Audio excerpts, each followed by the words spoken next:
Friends, ദിവ്യ C റെസിപ്പീസിലെ ഏറ്റവും പുതിയ വീഡിയോയിലേക്ക് എല്ലാ കൂട്ടുകാർക്കും സ്വാഗതം. ഇന്നത്തെ നമ്മുടെ റെസിപ്പി എന്ന് പറയുന്നത് ക്രിസ്മസ് ആയതുകൊണ്ട് ഇന്നും ഒരു ക്രിസ്മസ് സ്പെഷ്യൽ റെസിപ്പിയാണ് കേട്ടോ. നല്ല കിഡിന് ബീഫ് വരട്ടിയതാണ്, നല്ല ഡീപ് ഫ്രൈ ആയിട്ട് എടുത്തതാണ്. അപ്പൊ നമുക്ക് വേഗം തന്നെ വീഡിയോയിലേക്ക് പോകാം.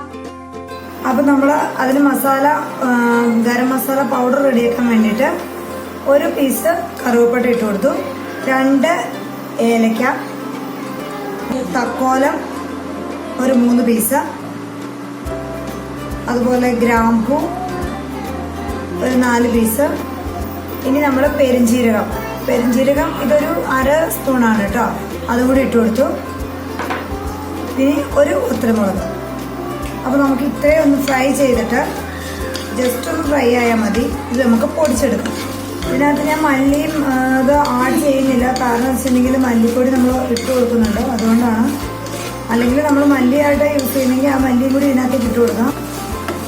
അപ്പോൾ നമ്മുടെ ഇത് മൂത്ത് വന്നിട്ടുണ്ട്. ഒരു 5 മിനിറ്റ് ഇളക്കി കൊടുത്താൽ മതി. അപ്പം നന്നായിട്ട് മൂത്ത് വരും മസാല. ഇനി നമുക്കിത് പൊടിച്ചെടുത്തുകൊണ്ട് വരാം. എണ്ണ മൂത്ത് വന്നിട്ടുണ്ട്. ഇനി ഇതിനകത്തേക്ക് നമുക്ക് പേസ്റ്റ്, ഇഞ്ചി വെളുത്തുള്ളിയുടെ 1 സ്പൂൺ പേസ്റ്റ് ഇട്ട് കൊടുക്കാം. അതുപോലെ തന്നെ ഇത് ചുവന്നുള്ളി അരച്ചെടുത്തേക്കണതാണ് നന്നായിട്ട്, ചെറിയ ഉള്ളി. അപ്പോൾ അതിൻ്റെ ഒരു പേസ്റ്റും കൂടി നമുക്ക് ഇതിനകത്തേക്ക് ഇട്ട് കൊടുക്കാം. ഇതിപ്പോൾ എത്രയാണെങ്കിലും കുഴപ്പമില്ല, കാരണം നല്ല ടേസ്റ്റ് ആയിരിക്കും. അപ്പോൾ അതൊരു വലിയ 2 സ്പൂൺ ഇട്ട് കൊടുത്തിട്ടുണ്ട് ഞാൻ.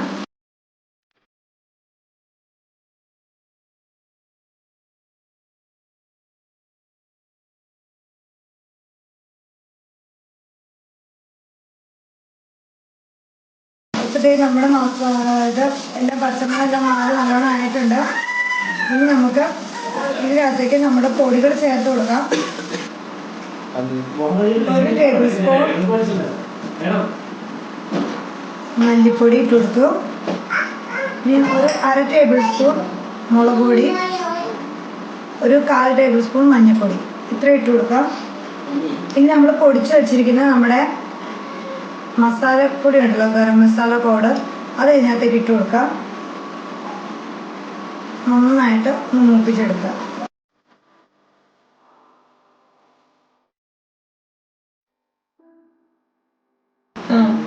ഇപ്പൊ നമ്മുടെ മസാല നന്നായിട്ട് മൂത്ത് വന്നിട്ടുണ്ട്, പച്ചമുളകൊക്കെ മാറി വന്നിട്ടുണ്ട്. അപ്പൊ ഇനി നമുക്ക് ഈ ഒരു മസാലക്കൂട്ടിലേക്ക് നമ്മുടെ ബീഫ് ഇട്ട് നന്നായിട്ട് തിരുമ്മി എടുത്ത് ഒരു 1/2 മണിക്കൂർ വെക്കാം. 1/2 മണിക്കൂർ വേണ്ടി നമുക്ക് കുക്കറിൽ അത് വേവിച്ചെടുക്കാം. അപ്പം നമുക്ക് ഇത് ബീഫുമായിട്ട് മിക്സ് ചെയ്യാം. ഇനി നമ്മൾ ഇത് 1/2 കിലോ ബീഫാണ് ചെറിയ ചെറിയ പീസായിട്ട് കട്ട് ചെയ്തത്, 1/2 കിലോ ഉണ്ട്. നമുക്കപ്പം ഇത് ഈ മസാലയിലേക്ക് ഇട്ട് മിക്സ് ചെയ്തെടുക്കാം. ഒരു നല്ലൊരു ഫ്ലേവർ കിട്ടാൻ വേണ്ടിയിട്ട് 2-3 കറിവേപ്പില ഇട്ട് കൊടുക്കാം. ഇനി ആവശ്യത്തിന് ഉപ്പിട്ട് കൊടുക്കാം. ഉപ്പ് നിങ്ങളുടെ ടേസ്റ്റിനനുസരിച്ച് ഇട്ട് കൊടുത്താൽ മതി കേട്ടോ. ഇനി നമുക്ക് ഇത് നന്നായിട്ട് മിക്സ് ചെയ്യാം മുളകുമായിട്ട്.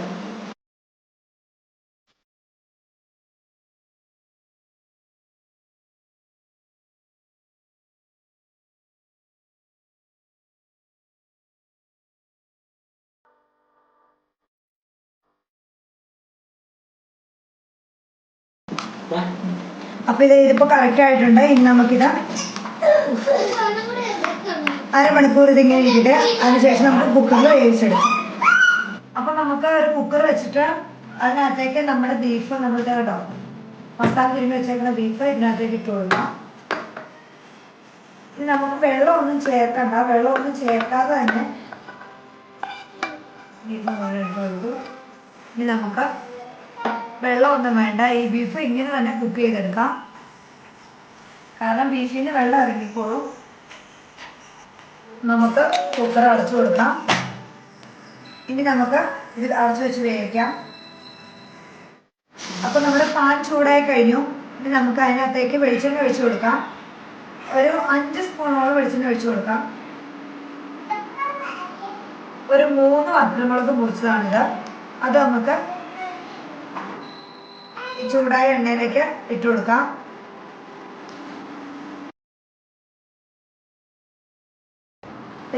ചെറിയ ഉള്ളി ചോപ്പ് ചെയ്ത് വെച്ചിരിക്കുന്നതാണ്, തീരെ നൈസായിട്ട് കട്ട് ചെയ്തേക്കുന്നത്. അപ്പോൾ ഇത് നമുക്ക് ഇതിനകത്തേക്ക് ഇട്ട് കൊടുക്കാം. ഇത് ഒരു ബൗളുണ്ട്.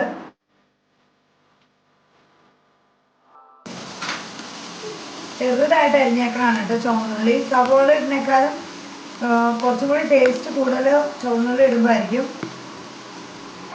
ഇപ്പം നമ്മൾ ഇത് അത്യാവശ്യം ഒന്ന് പയ്യെ ഒരു മൂപ്പായിട്ടുണ്ട്. ഇനി നമുക്ക് ഇതിനകത്തേക്ക് ഒരു 3 പച്ചമുളക് നീളത്തിൽ അരിഞ്ഞാണിത്. ഈ പച്ചമുളക് നമുക്ക് ഇതിനകത്തേക്ക് ഇട്ട് കൊടുക്കാം.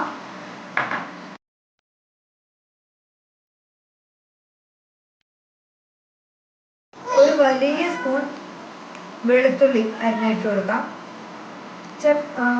ഒരു സ്പൂൺ 1.5 സ്പൂണോളം ഇട്ട് കൊടുക്കാം. നമുക്ക് ആ ഒരു വെളുത്തുള്ളിയുടെ നല്ലൊരു ഫ്ലേവർ കിട്ടും.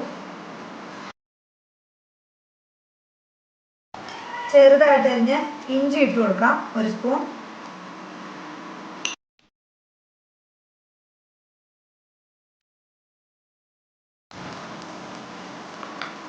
ഇനി നമുക്ക് ഇതിനകത്തേക്ക് ഞാൻ തേങ്ങാക്കൊത്ത് എടുത്ത് വെച്ചേക്കുന്നതാണ്. ആ തേങ്ങാക്കൊത്തും ഇതിനകത്തേക്ക് ഇട്ട് കൊടുക്കാം. തേങ്ങക്കൊത്ത് നമ്മുടെ ഒരു ഇഷ്ടത്തിനനുസരിച്ച് കേട്ടോ.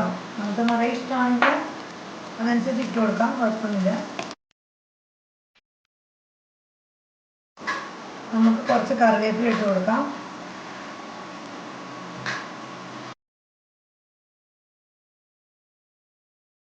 അപ്പോൾ ഇതാ നമ്മുടെ ഉള്ളിയും എല്ലാം നന്നായിട്ട് പൊരിഞ്ഞ് വന്നിട്ടുണ്ട്, നന്നായിട്ട് മൂത്തു. ഇനി നമുക്ക് ഇതിനകത്തേക്ക് നമ്മുടെ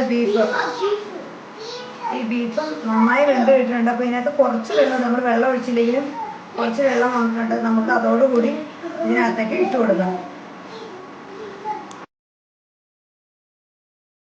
കുറച്ച് വെള്ളമുള്ളൂ.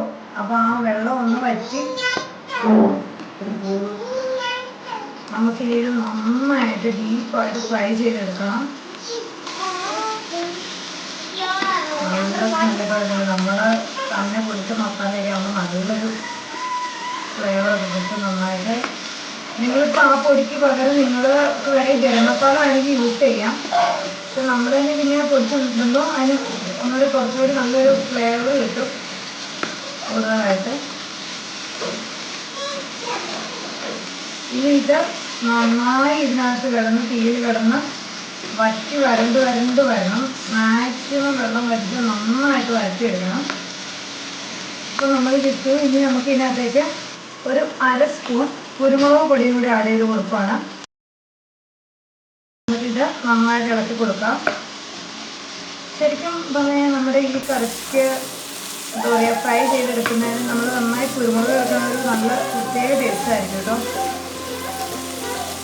ബീഫ് എപ്പോഴും കുരുമുളക് ചേർത്തെടുക്കുമ്പോൾ നല്ല ടേസ്റ്റാണ്. നമ്മളുടെ ആ ഒരു എരിവൊക്കെ നോക്കിയിട്ട് നമുക്ക് വേണമെങ്കിൽ കുറച്ചുകൂടി ആഡ് ചെയ്യണമെങ്കിൽ കുറച്ചുകൂടി ആഡ് ചെയ്യാം. ഇനി ഇത് നന്നായിട്ട് തീയിൽ കിടന്ന് നന്നായി ഫ്രൈ ആയി വരണം. നമുക്കൊരു കുറച്ച് കറിവേപ്പിലയും കൂടി ഇട്ട് കൊടുക്കാം. കാരണം ഇതൊരു നാടൻ ഡിഷായതുകൊണ്ട് നമുക്ക് എന്താ പറയുക, കറിവേപ്പിലയും വെളിച്ചെണ്ണയും ഒക്കെ വരുമ്പം നല്ലൊരു ടേസ്റ്റ് ആയിരിക്കും.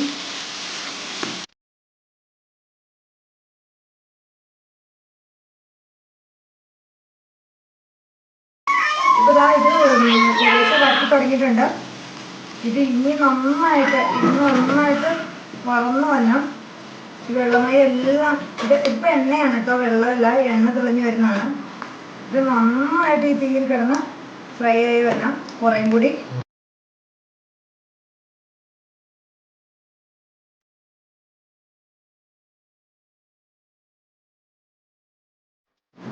അപ്പോൾ ഇതാ നമ്മുടെ ബീഫ് ഫ്രൈ റെഡി ആയിട്ടുണ്ട്. എല്ലാവരും ട്രൈ ചെയ്ത് നോക്കണം, സൂപ്പർ ടേസ്റ്റാണ്. നമുക്കിനി ഇത് സെർവ് ചെയ്യാം. അപ്പൊ എല്ലാരും കണ്ടില്ല നമ്മുടെ റെസിപ്പി. എല്ലാരും ട്രൈ ചെയ്ത് നോക്കട്ടെ ക്രിസ്മസിന്. നിങ്ങളുടെ അഭിപ്രായങ്ങളും നിർദ്ദേശങ്ങളും എല്ലാം കമന്റ് ബോക്സിൽ അറിയിക്കാം. വീഡിയോ ഇഷ്ടപ്പെട്ടെങ്കിൽ ലൈക്ക് ചെയ്യാനും അതുപോലെ ഷെയർ ചെയ്യാനും ഒന്നും മറന്നു പോകരുത്. നമ്മുടെ ചാനൽ ആദ്യമായിട്ടാണ് കാണുന്നെങ്കിൽ സബ്സ്ക്രൈബ് ചെയ്യാനും മറക്കരുത്.